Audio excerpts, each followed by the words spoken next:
আৰু হাললৈ যাব লাগে আৰু আগবাঢ়ি যোৱা আজি আমাৰ নিগম মিলিৰ বাসগৃহত যিসকল আমাৰ সদাশয় ব্যক্তি উপস্থিত আছে সকলোকে মই অসম জাতীয় কংগ্ৰেছৰ ফালৰ পৰা মই ধন্যবাদ জনাইছোঁ যিহেতু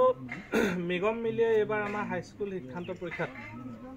87% লৈ আমাৰ টেঙানীৰ বাবে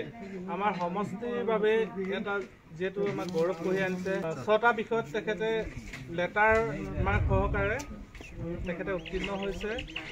আৰু আমি ভাবিছোঁ অনাগত দিনত তেখেতে এই 6টা বিষয়ত যে লেটাৰ পায়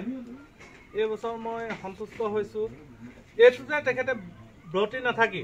আগন্তুক দিনত আৰু ভাল ৰিজাল্ট কৰিব বুলি আমি আশা কৰিছোঁ লগতে আমাৰ মাজত তেখেতৰ দেউতাক উপস্থিত আছে মাকো উপস্থিত আছে সকলোকে মই ধন্যবাদ জনাইছোঁ আৰু তেখেতক আমাৰ কংগ্ৰেছৰ ফালৰ পৰা আমাৰ আগন্তুক পঞ্চায়ত নিৰ্বাচনত প্ৰাৰ্থিত্ব আগবঢ়াইছে আমাৰ ইয়াৰ পৰা মেম্বাৰ হিচাপে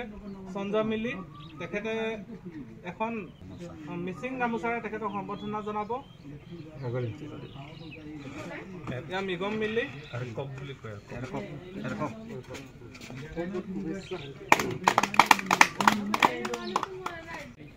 ৰাম নৰ তেখেতেও আমাৰ নিগম মিলিক এখনি মিচিং গামোচাৰে সম্বৰ্ধনা জনাব তেখেতক সম্বৰ্ধনা জনাবৰ বাবে মই অনুৰোধ জনাইছোঁ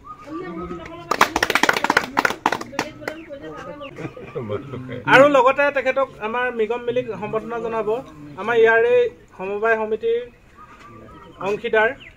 উকেশ্বৰ নৰ ডাঙৰীয়া তেখেতক সম্বৰ্ধনা জনাবৰ বাবে মই অনুৰোধ জনাইছোঁ